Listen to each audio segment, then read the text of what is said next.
Few places on Earth hold the mystery, superstitions, and enchantment of Africa. Known as the cradle of civilization, the African continent has witnessed the transformation of mankind like no other.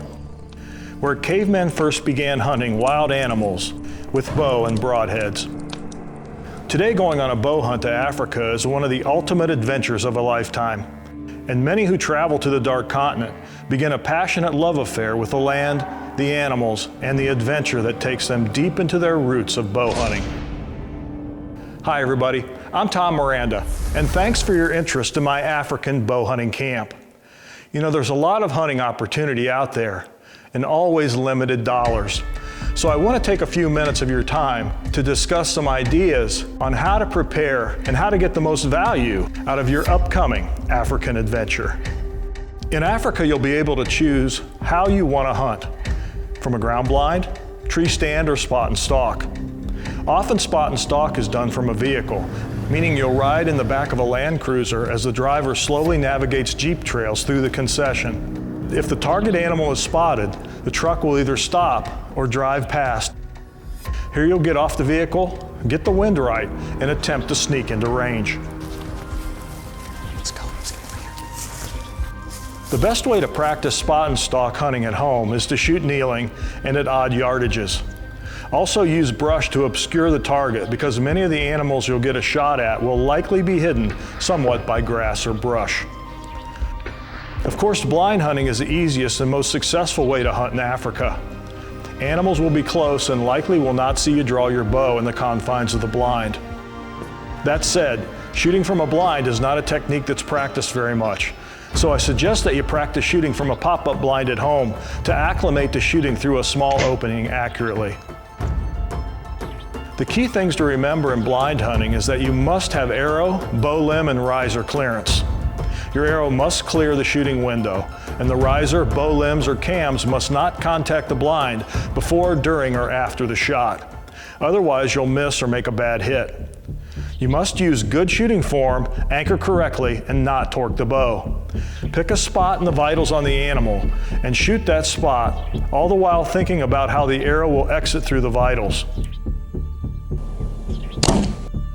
Also remember that it's easy to relax in a blind and slouch in your chair. Then when the animal comes in, your body's not in a shooting position. Often it's dead quiet and the animals are close, so you can't rustle clothing or squeak a chair. Otherwise, the animals are alert and are likely gone. Keep in mind that it's essential to sit in the blind at an angle where your opposite shooting shoulder points toward the area where the shot will likely occur. Excessive movement or noise with animals in close will cost you a shot. For tree stand sits, I recommend shooting in a sitting position. Standing will attract too much attention and spook the game. Also, aim a touch low. Gravity has less effect on the arrow's downward trajectory, and most tree stand shots tend to be high. Look at the size of that Nyala bull. A high hit on an African animal is a wounded animal that likely is never found. He's huge. Whether you hunt from a tree stand, elevated hide, or ground blind, staying alert is crucial to success. These animals will sneak in and out of water holes, and you won't even know it. Here's a huge tip. Several birds in Africa will alert you if an animal is approaching the blind. The gray lory is active in the bush-felled treetops, and they will make a calling sound if animals are walking near them. If you hear a lory calling, grab your bow and get ready, because it just might be your chance. Gear-wise, bring your whitetail hunting rig for African plains game. 65 to 70 pound draw is best, but lesser poundage will work on most of the smaller animals with sharp broadheads and accurate shots. My bow rig has changed somewhat over the years, but essentially I'm using a Matthews bow at 72 pound draw with a QAD drop-away rest, bee stinger stabilizer, and an IQ Pro Hunter bow sight. My arrows are Carbon Express 350s with 100 grain open-on impact Rage broadheads. I suggest either Rage or 3-blade Muzzy cut-on impact broadheads. Arrows and broadhead combos should weigh about 400 grain or heavier. I typically opt for speed, as a 400 grain arrow out of a quick bow will get it done with less of a chance for the animal to string jump. And most African animals will string jump. All of my African plains game were taken with these two style of broadheads. On dangerous game, double the arrow weight and use 180 grain German Kinetics cut-on impact broadheads like this. I suggest that you bring 5 arrows a day for each day of your hunt. So on a 7-day hunt, bring 3 dozen arrows, because you don't want to run out of ammo.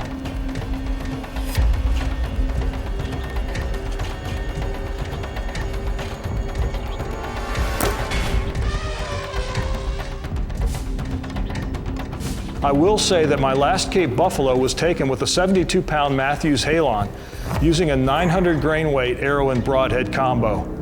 I used the IQ Pro Hunter bow sight with the top 2 pins set at 20 and 30 yards for my light arrows, and the bottom rover pin was set to 20 yards for the heavy arrows.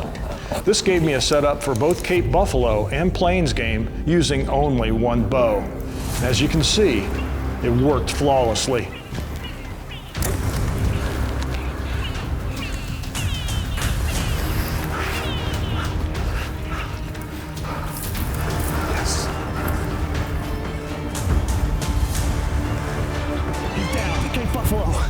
Yes! Excellent job. Oh man, it's impossible to move him. Shot placement is crucial on any hunt. You must remember that when bow hunting in Africa, it's essential to kill with one arrow. African animals are tough, and they'll run into thick areas when wounded. Can you believe that? That's what he looked like. If you can't find your animal before dark, likely jackal, hyena, leopard, or who knows what will find it and eat it, ruining the Cape. Wounded animals must be paid for, whether they'll live or not, so shooting accurately is important. A good pal of mine, Dr. Kevin Robertson, wrote a book called The Perfect Shot, and I recommend you getting a copy. The Perfect Shot was a labor of love. It took me 4 hours a day for 4 years of dedicated work to produce The Perfect Shot, and I loved every minute of it. It was an absolute challenge. All the diagrams are derived from animal dissections which I conducted, and then we'd clean the bones and we'd photograph them and then sometimes even boil them to get the shape exactly right. The book has been well used, and it's enabled people to hunt more humanely and just generally have a better hunting experience. In Africa, you'll want to look at the animal's vitals as a golden triangle. The best shots are broadside, and typically you'll shoot straight up the front leg. The next best shot is a quartering away shot, with the arrow angled to the opposite front leg. Never take a quartering toward or frontal shot in Africa, as the percentages of recovery are very, very low.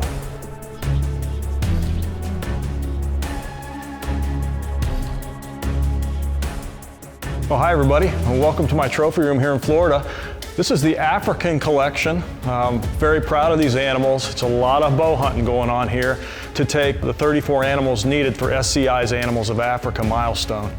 I've got the big 6, the elephant, the lion, the leopard, the Cape buffalo, the rhino, and the hippopotamus. You'll notice that only the cats are full mounted. The lion's on a wall-mounted habitat, the leopard on a pedestal. I actually have 3 pedestal mounts, the leopard, a sable, and the oryx. Most of my African plains game is displayed as shoulder mounts. Like most guys, at first I didn't have a good place to display my trophies. So I did most animals with a straight pose, a few left turn and a few right turn. When you come to Africa for the first time, I recommend planning to shoot at least 3 species. Impala are plentiful, and you'll get many opportunities. Kudu are more difficult, but they are one of the most prized plains game animals. If you can take both an impala and a kudu, then consider shooting a specialty animal, like an oryx, a sable, nyala, waterbuck, roan, blessbuck, or hartebeest. Warthogs are fun to hunt and plentiful, but they require spot-on shooting. Other species are even more challenging. Eland, zebra, and wildebeest are tough animals to kill and must have perfect shot placement. Animals like springbuck, reedbuck, sesame, bushbuck, and bush pig take special planning and are often hunted in specialized areas of South Africa. Don't worry, if you want one, we have access. It's just that these species are not as common in the game reserve as in other areas. The tiny diker, steenbuck, and klipspringer are also prized, and if an opportunity presents itself, don't let one pass. These species are some of the toughest animals to get with a bow. Look at this. Look at the horns.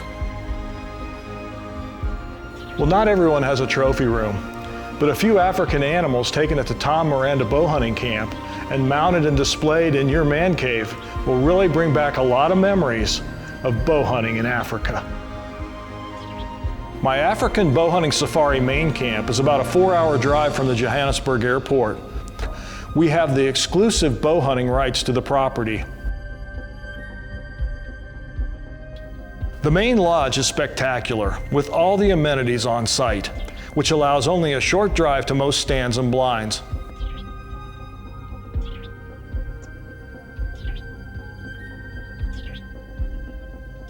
To accommodate hunters seeking unique animals, we manage several other properties exclusive to bow hunting, and these properties specialize in unique species. There are also yearly opportunities to bow hunt with me in camp. Of course, openings are very limited, but I have been known just to pop into camp unannounced. So even when booking dates when I'm not scheduled, it doesn't mean I just won't show up. Well, I hope you enjoyed this short video presentation, and I urge you to click the Contact Us email on my website just to say hello or to book your hunting dates. Stay well, and I'll see you in Africa.